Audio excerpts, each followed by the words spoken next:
ईद मुबारक। अस्सलाम वालेकुम। ईद मुबारक। आप दुआ करें कि मैं आप सबके काम आ सकूं, आप सबकी खिदमत कर सकूं।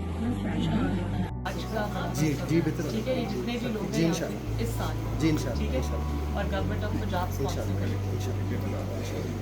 कोई ऐसा इंतजाम करना कि प्रॉपरली कोई लोग आफ्टर करने वाला हो, कोई लेके जाए। अल्लाह से अल्लाह से तो ठीक है, माशाल्लाह। मुझे पूछ रहे थे कहाँ जा रही, मैंने बताया कि बड़ी खुश हूँ उनकी तरफ से ईद मुबारक।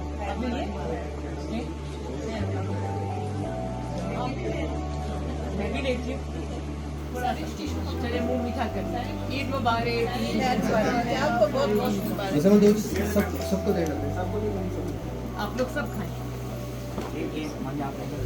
जिसको शुगर है वो मुझे बताए, मैं उसको शुगर फ्री दूंगी। अच्छा, गर्मी नहीं थी ज़्यादा।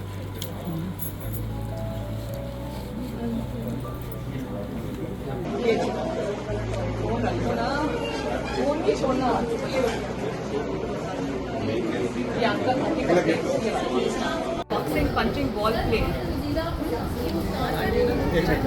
मुस्कान आ जाओ, ये बेटे आप अपना सूट पे ले जाओ। ये मैं मुस्कान अच्छी